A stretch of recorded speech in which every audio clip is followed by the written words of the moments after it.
बिस्मिल्लाहिर्रहमानिर्रहीम। Hello everyone. आज हम पढ़ेंगे मिल्क एंड चीज़ के बारे में, जिसमें मिल्क एंड डेयरी फैक्ट्स जो हैं वो हम बयान करेंगे। Are you getting enough milk? तो हम इसमें ये पढ़ते हैं approximately how much milk should the following drink each day. ठीक है, इसमें हम रिकमेंडेड जो डोज होती है मिल्क की वो पढ़ेंगे कि ईच एंड एवरी वन कितना जो है डोज हासिल करे या सर्विंग हासिल करे। तो एडल्ट्स में देखा जाए तो ये 3 सर्विंग है।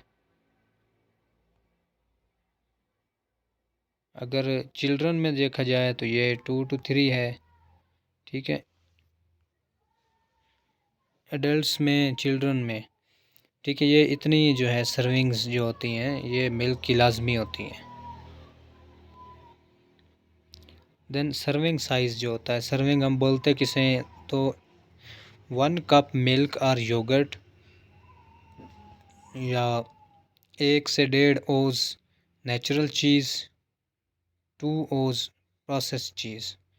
ठीक है, तो ये सर्विंग साइज़ बताए गए हैं कि चीज़ के और योगर्ट के सर्विंग साइज़ क्या है। देन हमारे पास आती चीज़ की टाइप्स कौन की हैं, जैसे कि नेचुरल चीज़ेज़ हैं। तो हम इसको देखते हैं। नेचुरल चीज़ या natural refers to the cheese making process in which cheese is made directly from the milk by coagulating और curdling milk, stirring and heating the curd, drain the whey and collecting the pressing the curd। इसमें क्या होता है कि चीज़ बनाई जाती है milk से, उसको इनाकुलेशन की जाती है, देन वो कोगुलेट हो जाता है, फिर हम उसको कर्ड्स जो होते हैं उसको स्टिर एंड कट करते हैं और हीट करते हैं ताकि वे सेपरेट हो जाए। देन हम उससे कर्ड को कलेक्ट करके उसको प्रेस कर देते हैं।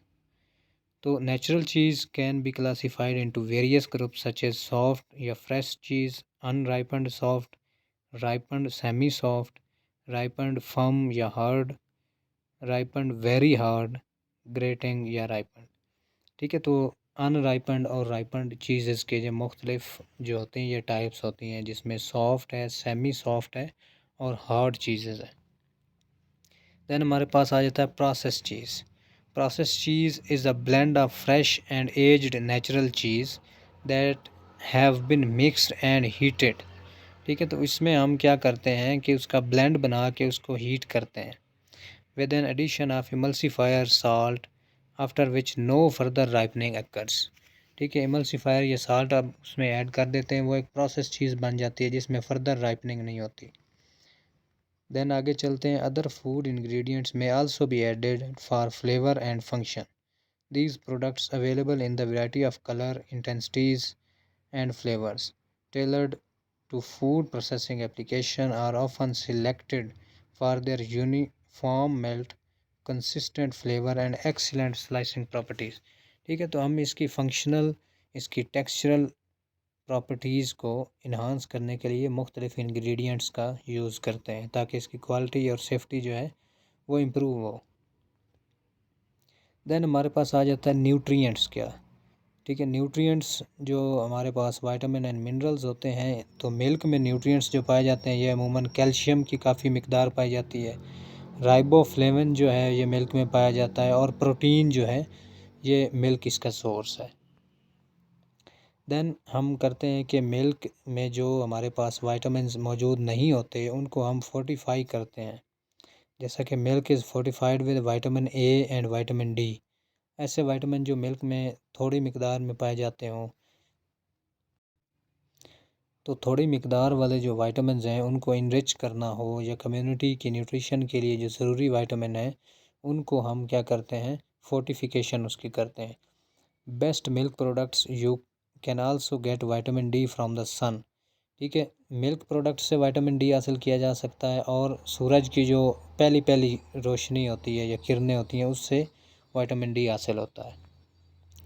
Then milk and dairy facts. तो dairy facts explain how you should store canned milk, या कैसे इसको स्टोर करना है। तो fresh milk need to be refrigerate and can still be good for 5 to 7 days after the date stamped on the carton. ठीक है। अगर हम फ्रेश मिल्क को जो है करते हैं तो ये 5 to 7 डेज़ के लिए रेफ्रिजरेशन इसकी हो सकती है। Then canned milk can be stored on the shelf until opened and must be stored in the fridge. ठीक है। तो केन्ड मिल्क जो होता है वो शेल्फ पे स्टोर किया जाता है हत्ता कि उसको ओपन कर लिया जाए, लेकिन जब उसको हम डिब्बे से ओपन कर लेते हैं तो देन उसको रेफ्रिजरेशन करना है ज़रूरी होता है। देन हम उसको जो है फ्रिज में रख देते हैं। अब हम पढ़ते हैं when cooking milk 4 undesirable things can happen if you are not careful. अगर हम मिल्क को एक स्पेसिफिक टेम्परेचर पे कुक नहीं करते तो मुख्तलिफ़ चीज़ें हो सकती हैं। कर्डलिंग मिल्क की हो सकती है, ओवर बॉयलिंग जो होती है ये हो सकती है, जिससे वो टेस्ट में फ़र्क आ सकता है। फार्मिंग अ स्किन, ठीक है, ये फार्मिंग अ स्किन, उसकी स्किन जो है वो उसके टेक्सचर में तब्दीली आ सकती है। स्कॉर्चिंग ये हो सकती है। Then to prevent these things, हम क्या करते हैं इसको प्रिवेंट करने के लिए, स्टिर इट कॉन्स्टेंटली। यानी अगर हम मिल्क को हीट कर रहे हों तो उसको साथ साथ स्टिर करते हैं ताकि ना तो फैट के ऊपर लेयर बने ना उसका टेक्सचर ख़राब हो, यानी कि होमोजेनाइजेशन करते रहते हैं साथ। देन यूज़ लो हीट, तो लो हीट इस्तेमाल करनी चाहिए, बहुत ज़्यादा कोई हाई हीट इस्तेमाल नहीं करनी चाहिए। देन है कि calcium help to prevent osteoporosis. जैसा कि जानते हैं कि ओस्टियोपोरोसिस एक हड्डियों की बीमारी है। इसमें बोन जो है ये पोरस हो जाती हैं, वीक हो जाती हैं। ठीक है। तो इसमें कैल्शियम जो है ये हेल्प करता है कि बोन की स्ट्रेंथ एंड ग्रोथ में ये वर्क करता है। Then milk is a very good for you but it can also contain a lot of fat. ठीक है। जो डेयरी फैट हमारे पास होती है वो मिल्क में होती है, जिस वजह से आजकल डेयरी फैट का जो ट्रेंड है कि इसमें कार्डियोवैस्कुलर डिजीज़ की इंक्रीज़ जो है वो सुनने में आ रही है। तो इससे बचने के लिए हम क्या करते हैं, स्किम मिल्क यूज़ कर सकते हैं, नॉन फैट योगर्ट यूज़ कर सकते हैं, या लो फैट चीज़ जो है ये हम यूज़ कर सकते हैं। यानी कि फ़ैट को हमने रिमूव करना है या लो करना है ताकि ये इस कार्डियोवैस्कुलर डिजीज़ और ओबेसिटी जो है उसको कम किया जा सके। देन पास्चराइजेशन जो है ये ट्रीटमेंट है 65 to 89 डिग्री सेंटीग्रेड पे। ठीक है, हम करते हैं। ये लुइस पास्चर था जो जिसने ये डेवलप किया था pasteurisation to kill pathogenic bacteria. ठीक है, पैथोजेनिक बैक्टीरिया को किल करने के लिए ये इसने दरियाफ्त किया था पास्चराइजेशन। इसमें low temperature long time pasteurisation होती है और high temperature short time pasteurisation भी होती है। देन हमारे पास रॉ मिल्क की अगर बात करें, raw milk cream rises to the top and skim milk in the bottom. ठीक है, क्रीम जो है ये टॉप पे आ जाती है, स्किम मिल्क जो है नीचे रह जाता है। We want it to quit separating so we homogenise the milk. अगर हम इसकी सेपरेशन करना चाहते हैं या इसको रोकना चाहते हैं तो हम इसको होमोजेनाइज करते हैं। अब देखते हैं कि होमोजेनाइजेशन क्या है।